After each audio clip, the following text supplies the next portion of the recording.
اکنون توجه میکنیم با رقابت دیگر، جایی که بهروز خوجازاده با جودوگی سفید از تاجیکستان و حریفش باشد اورازگلدی اورالوف از کشور قزاقستان نیروسنجی میکنند. یادآور میشویم که این مرحله دوم رقابت های وزن 73 کیلوگرم است، چون در مرحله اول هر دو آزاد بودند و رقابت ها را اکنون از دور دوم شروع میکنند. بهروز خوجازاده در وزن 73 کیلوگرم یکی از پر تجربه ترین پهلوانان تاجیکستان به حساب می رود و حریف باشد حریف نوکار است، پهلوان 19 ساله کشور قزاقستان که تنها یک نشان برنجی جام آسیا را سال جاری دارد، دیگر دستاورد ندارد. اما بهروز خوجازاده چون میدانیم یک از درخشانترین پهلوانان تاجیکستان است که اینجا محض ببینیم فعالی بهروز اینجا بیشتر است. اورازگلدی میخواهد در زمین کند ولی امکانیت برای او پیدا نمی شود. پهلوان 28 ساله تاجیکستان بهروز خوجازاده در گران پری تاشکند سال 2019 خیلی فرصت مساعد داشت تا صاحب نشان طلا شود، ولی از حکمت الله تورایف پهلوان ازبکستانی در همگی 2 ثانیه شکست خورده بود. اما امروز در وطن خود هنرنمایی میکند بهروز. امیدواریم که یک نتایج ارزنده را به قید میگیرد. اکنون پهلوان ما بیشتر توجه کرد در حالت پارتری. نه توانست. خوب، در مجموع بهروز خوجازاده در فصل مسابقات گران پری خوب کم فعالی در حرکت های اورازگلدی اینجا مشاهده شد. در مسابقات گران پری 8 مرتبه شرکت کرده است تا کنون و نتایج چون گفتیم بلندی و نشان نقره گران پری تاشکند است. سال 2019 از سال 2014 خیلی حرکتی خوبه داشت اینجا بهروز خوجازاده و امتیاز وزری را صاحب شد و حالتی از سایکامی را میتواند که ثمرناک استفاده برد و تا کنون موفق هم هست. اکنون این حالت باید حساب کرده شود. بله 10 ثانیه برای پهلوان ما کفایگی میکند که راه خود را به مرحله سوم برد. خوب، بله با 2 هزاری بهروز خوجازاده پهلوان کشور قزاقستان نورجان معذرت اورازگلدی اورالوف را از صد راه خود بیرون کرد و به مرحله سوم میگذارد.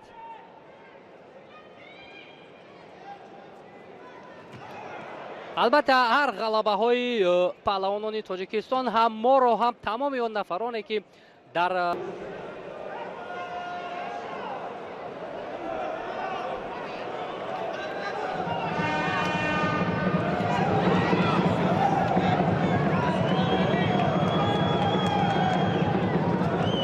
بهروز خوجازاده با جودوگی سفید از تاجیکستان است و گلی احمدچینی از کشور فرانسه با جودوگی کبود در مرحله سوم دست به گریبان می شوند. اکنون برای بهروز خیلی مسئولیت بزرگ است، چرا که در این وزن او اکنون یگانه است و امکان هم دارد که تا با آخر نیروسنجی ها را ادامه دهد. در آغاز رقابت هر دو هم البته با یک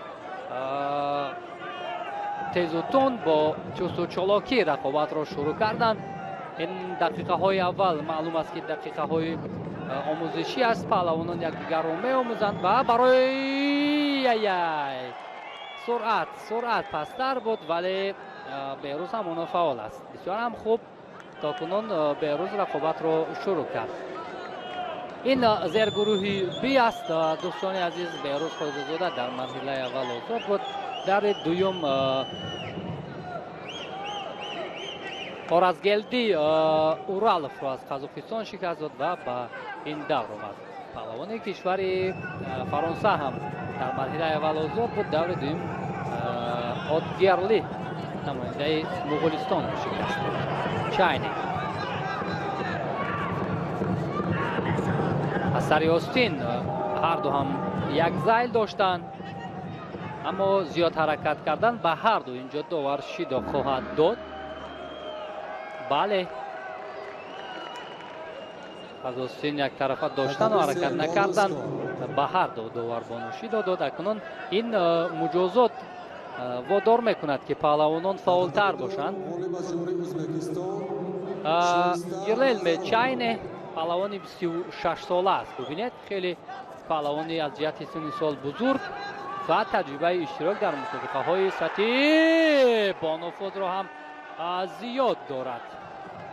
مخصوصا در مسابقات گران پری نشان طلا را هم به دست آورده است. سال 2019 در تبلیسی و 3 نشان برنجی مسابقات گران پری را دارد.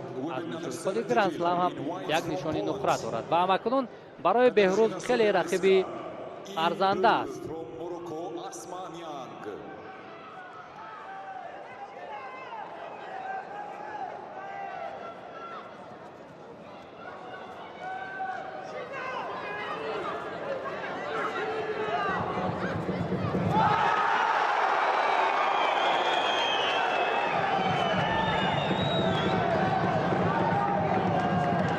و اینجا حرکتی که از جانب بهروز بود نزدیک بود که برایش امتیاز یاد و کم فاولی پهلوان کشور فرانسه شین گیوم اینجا دیده می شود.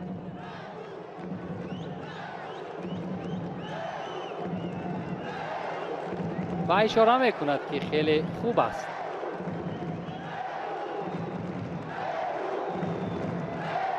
WWE next contest, the second round, women under 70 kilo. In white from Romania, Serafima Moscalu. In blue from Kazakhstan, Rosa Nisantay Kızı.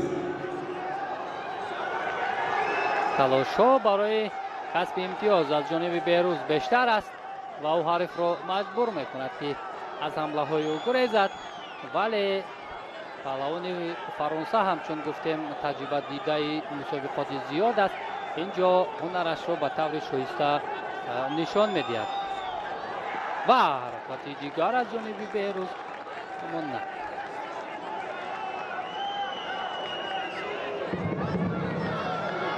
ثانیه های آخر هستند از وقت اساسی.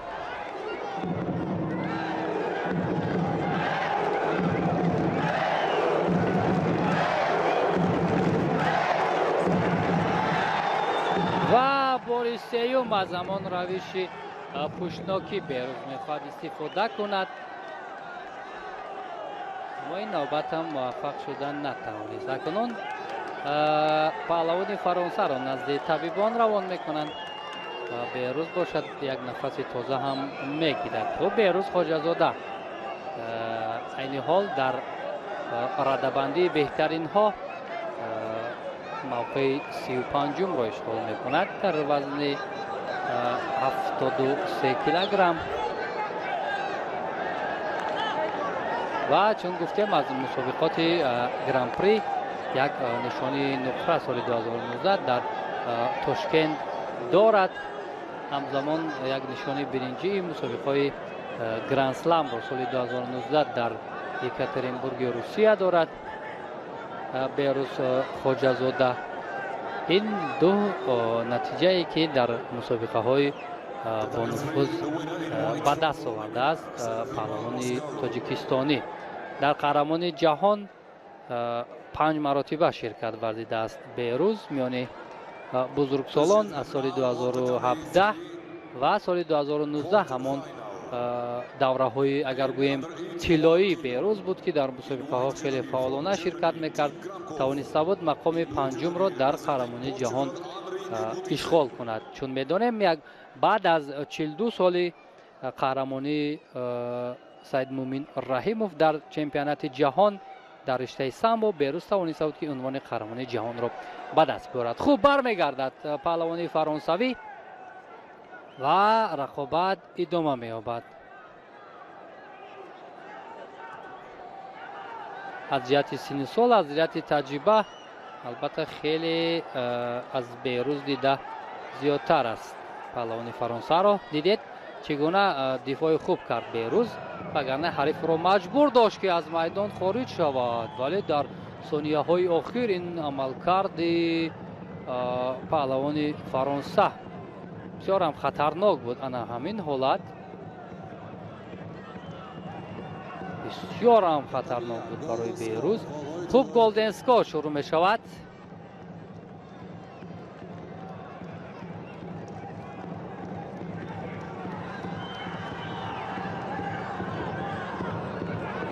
دقیقه های طلایی اکنون برای هر دو هم بسیار هم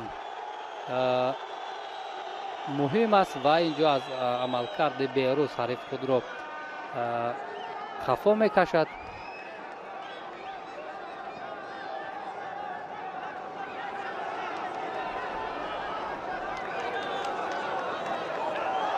و بار دیگر از همان روش استفاده میکند بهروز و امکان هم هست که تا با آخر مبارزه برد، ولی نه.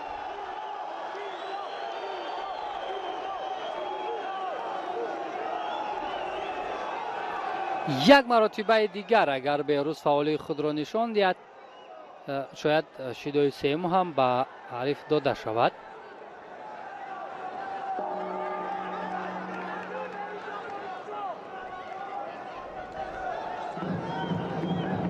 مخلصان هم البته همه با یک صدا بهروز میگویند، بهروز رو دستگیری میکنند و بهروز هم باید به همان دستگیری مخلصان یک جوابی سزاوار هم دهد. و سری کتف میخواست پرتاب کند بهروز، ولی نه. شاید شیدای سوم اکنون با پهلوان کشور فرانسه شنگیل داده شود.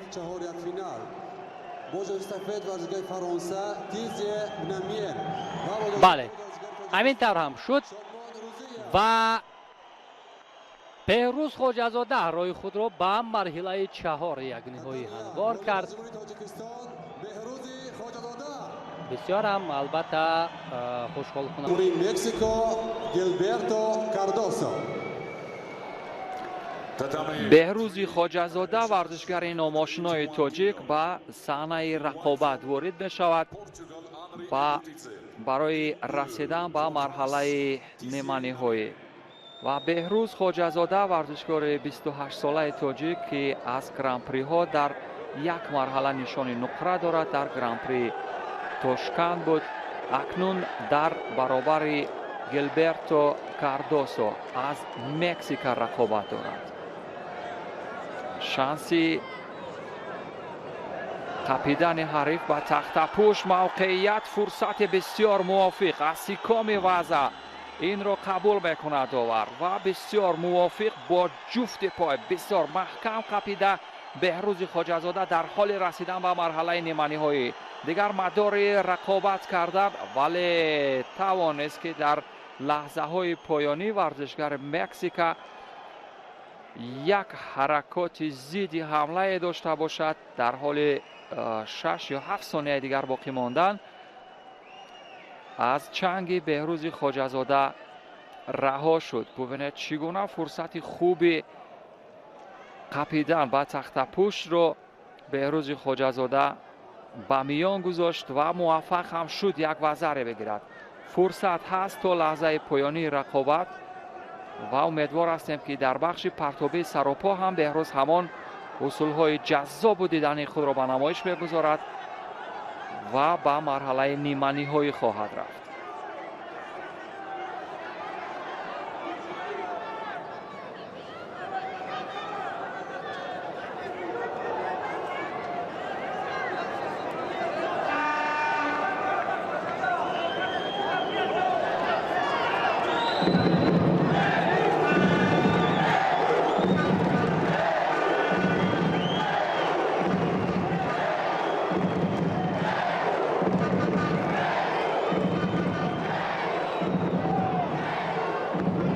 اما داور اشاره میکند که در چند ثانیه درگیری که بین بهروز و کاردوسو اتفاق افتاد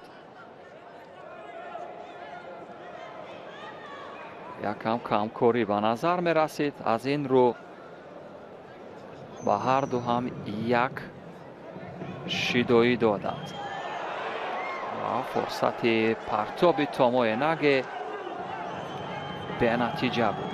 Хоҷазода беҳрӯз ҳам дифои бисёр хубе дошт.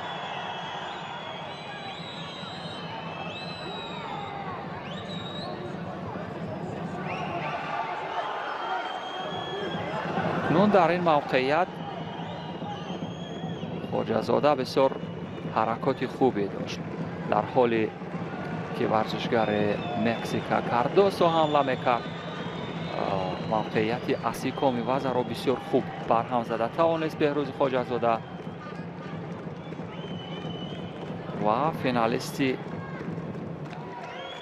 Гран-при Тошканд дар ҳоли расидан ба марҳалаи ниманиҳоя ҳаст. Беҳрӯзи Хоҷазода, варзишкори хушноми тоҷик ки дар рақобатҳои ҷаҳонӣ ҳам аз Гран-слам ҷоиза дорад ва ҳам аз Гран-при ва дар мусобиқоти қаҳрамонии ҷудои ҷаҳон мавқеи панҷум дорад. Беҳрӯзи Хоҷазода дар мусобиқоти қаҳрамонии ҷаҳон ки дар Токио баргузор шуда буд, ҳамон рақобат ҳеҷ аз ёди мухлисону ҳаводорон намеравад ки яке аз рақобатҳои тӯлонӣ буд ва зидди ҳамлаи ҷаззоби дигаре аз сӯи Хоҷазода буд ва мавқеият барои усулҳои Кансетсу Ваза ё дарднок. 50 сонияи дигар то поёни вақти асосӣ.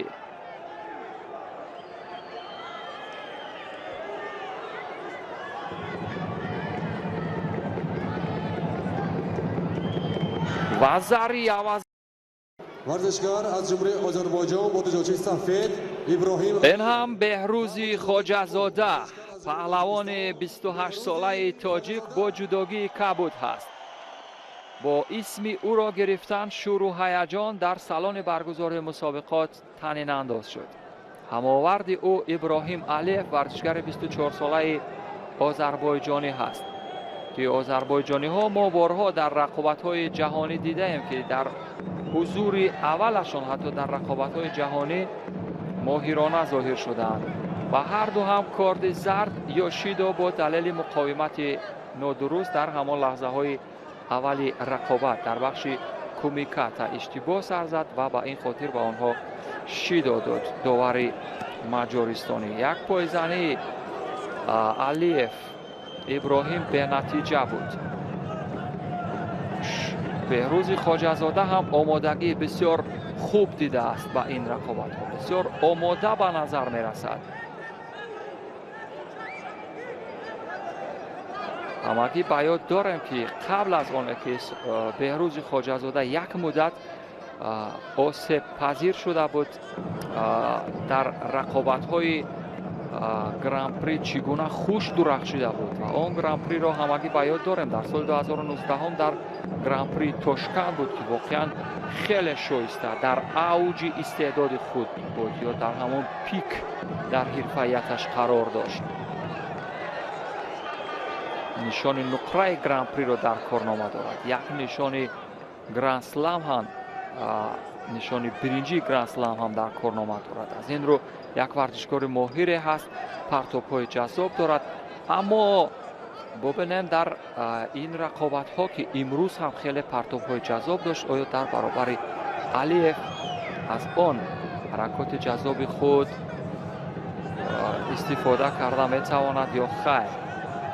вале мавқеият, фурсат аз ва як ҳамалкарди ҷаззобе ба ҳамон самти муқобил ва дар Асикоми Ваза ҳам Беҳрӯзи Хоҷазода омодагии хуб гирифтааст дар усулҳои кор дар замин. як шидо ба Алиев. Иброҳим бо далели камкорӣ камкортар буд ӯ нисбат ба Беҳрӯзи Хоҷазода.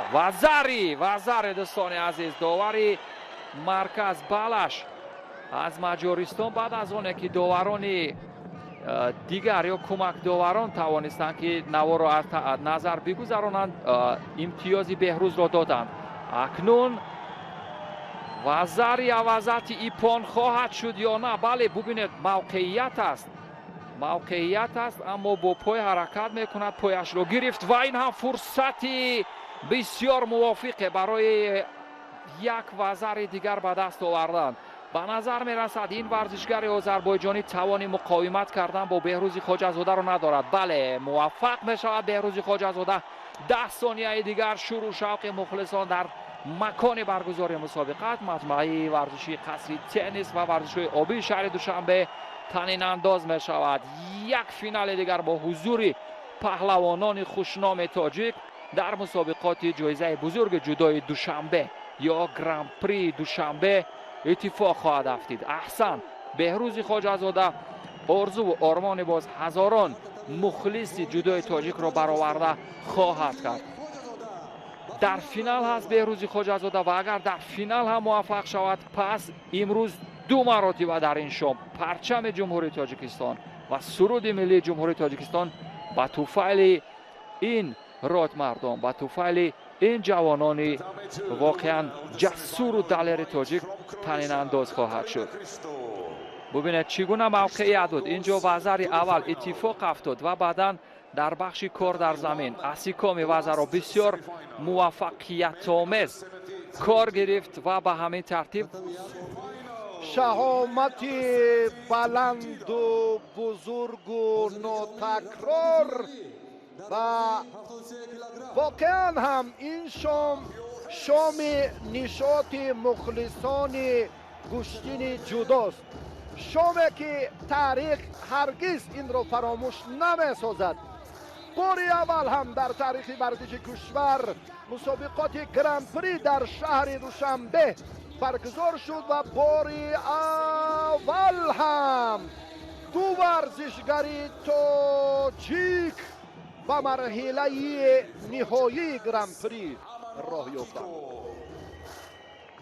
اکیکا داور درجه المپی و امروز انا همین چهره قهرمان جهان در کشتین سنبا استاد ورزشی درجه بین المللی خواجه‌زاده بهروز به میدان میبراید و هموطنی دیگری ما، هموطنی که امروز هم در فدراسیون روسیه اقامت میکند اما تاجیک از فرزندی عزیزی تاجیکستان است و هر دو هم و محمد بک فول خلعتی کبود این چهره زیر پرچم فدراسیون بین المللی جودو برآمد میکند و در فدراسیون روسیه اقامت میکند و تاجیک است و ما افتخار و شرف و نفوذ و مرتبه و باز هم مهارت عالی این هر دو را شایسته تحسین و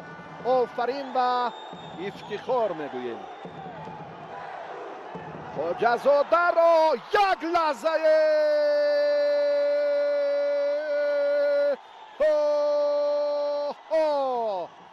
یک لحظه که اکنون به اشتباه را داد در این جریان محمد بیکوف 23 ساله چهره خیلی نمایان جودوی روسیه این هم تاجیک از فرزند برآمد مردم تاجیک این را هم ثابت ساخت. خواجه‌زاده براستی اشتباه کرد، براستی که این لحظه را پسما نبود نه مخلصان و نه خواجه‌زاده و نه نفران دیگر.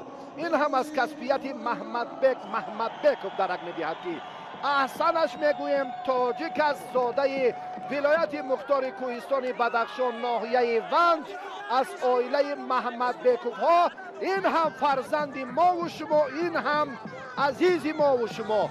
آفرین، مبارک همون باشد. هم جایزه طلا و هم مدالی نقره مسابقات گران پری دوشنبه و واقعا هم صحافاتی که میسازد یک باری دیگر ببینیم چگونه خواجه‌زاده بهروز و خطاگی را داد و چه حالتی را محمد بیک به میان آورد. انا همین لحظه، یک لحظه ای که اکنون تقدیر زحمت چندین ساله پشت سر گردید و برعکس رفت.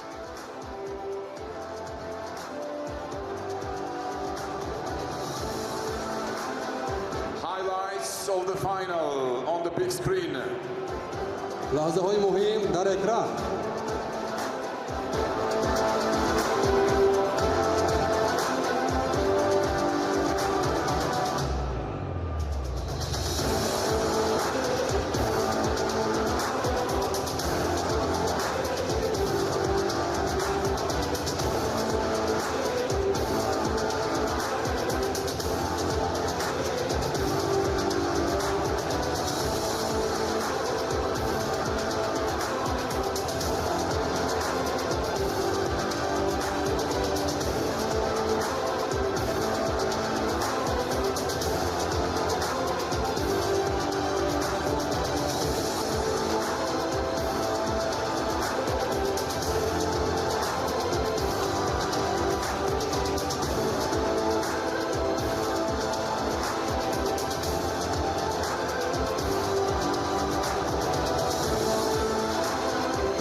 واقعا همیشه اکنون مراسم جایزه سپاری غالبان وزن تا 73 کیلو Ladies and صورت gentlemen, میگیرد. welcome to the awarding ceremony for the men's under 73 kilogram category. حاضرین گرامی و مهمانان اینک توجه می‌نماییم به مراسم جایزه سپاری در وزن 73 کیلوگرم یعنی مردا. The medals will be presented by the chairman of the Dushanbe Judo Federation, Mr. Nurshid Mashrabov. Bronze نورشد medalist مشرب حالا با غالبان این وزن تحفه ها را تقدیم می سازند. Gilberto Cardoso. خیلبرتو کاردوسو از مکزیک برنده مدال برنجی شد. اکسوس از فرانسه هم همین نتیجه را مال خود کرد. بهروز خواجه‌زاده برنده مدال نقره مسابقات گران پری گردید.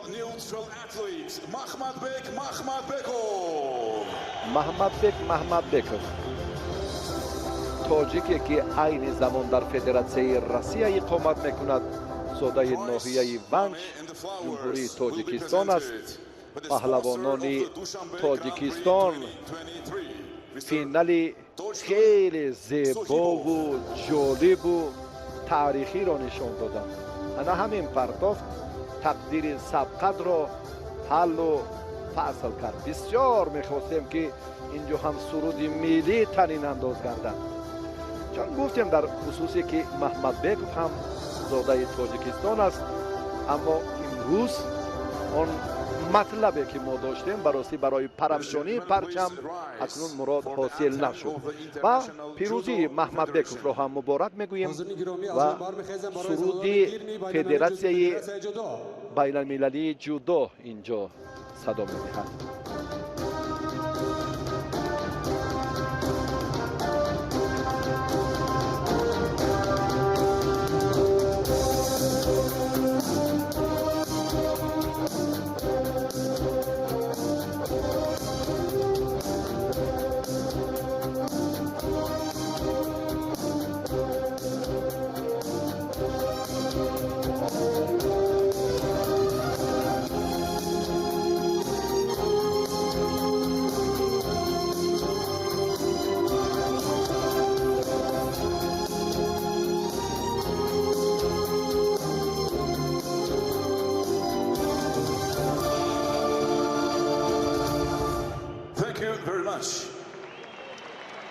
Family picture with the VIPs and the judoka.